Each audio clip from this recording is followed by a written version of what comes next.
Happy May, everybody, and happy Seedling Sunday. I can't believe that it's already the 7th episode of Seedling Sunday.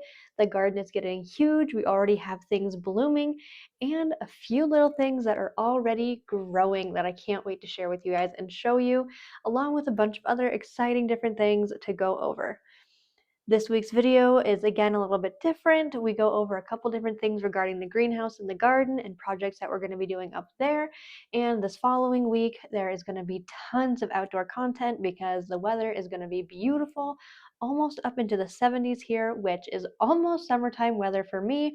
So I'm super excited to be able to get outside and get lots done and show you so many more of the plants and seedlings.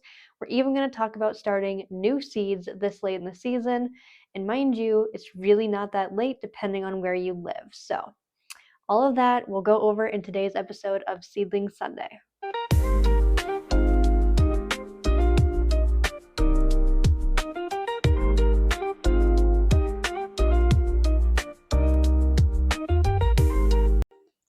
So this week was actually quite nice outside, and so the plant babies were able to spend almost every single day outside in the sun, which is awesome, and the majority of them are honestly almost ready to go up to the greenhouse.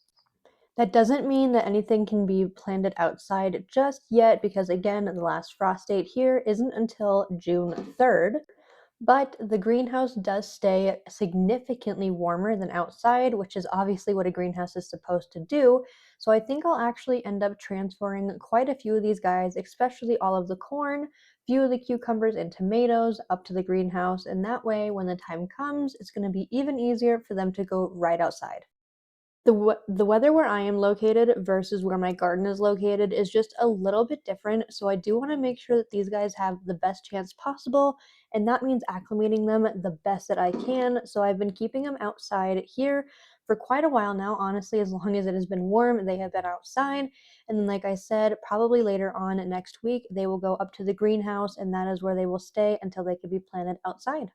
But everything is looking really great. I cannot believe it. And honestly, the garden collection is growing. I've started a few other things, which is one of the things that I wanted to talk about. But first, I'm going to go ahead and talk about hand pollination because I went ahead and hand pollinated 2 of my cucumber plants. So I did go ahead and sexed the flowers, and I went ahead and took pollen from each of them using a paintbrush, and that is how I distributed them throughout each flower and each plant. Now, I will probably keep doing this until they stop blooming. Obviously, they have just begun, but I already have 1 cucumber blooming, so I'm going to keep going on and hand pollinating them. As you can see, this one is growing into this blue elf aloe like crazy, but they are doing great. Welcome to the greenhouse. As you can tell, it has been well used and well loved over the years.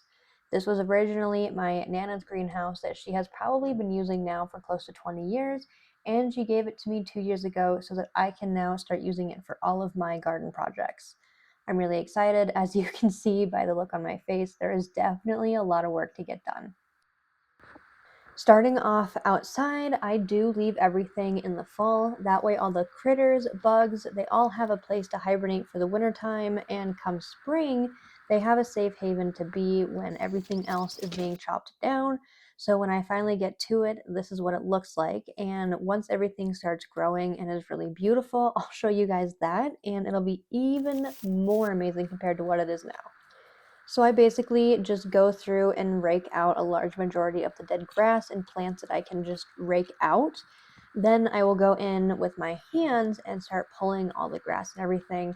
I do use a vinegar and water solution instead of any poisons or Roundup weed killer. I find that works best for my garden situation because I do forage for wild strawberries and wild herbs that grow around my garden.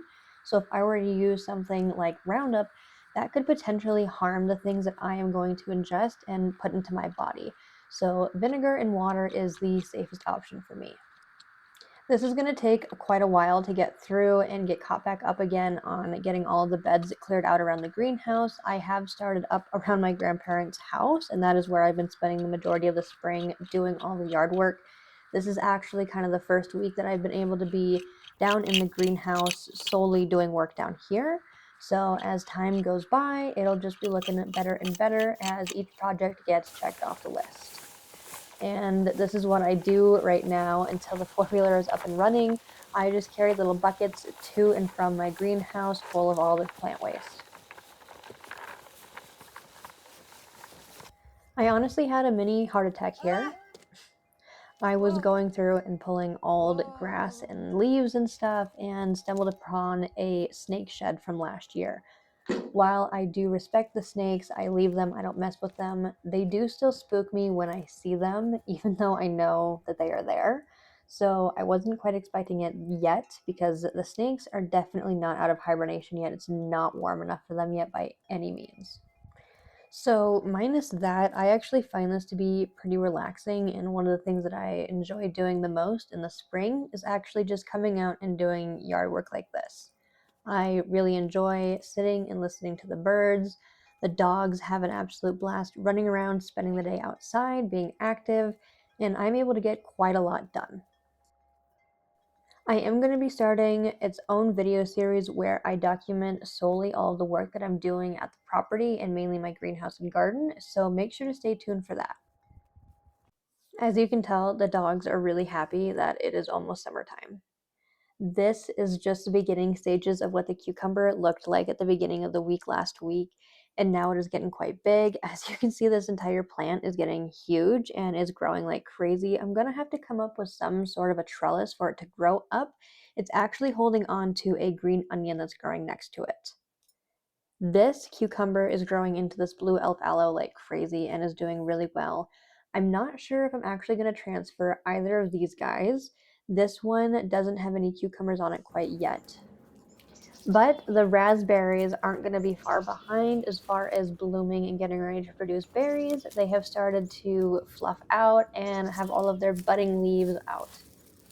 I'm excited because this year our gooseberries are even bigger, and that means that they're going to produce a heck of a lot more than they did last year, which I did get a good amount last year, so I'm even more excited for that.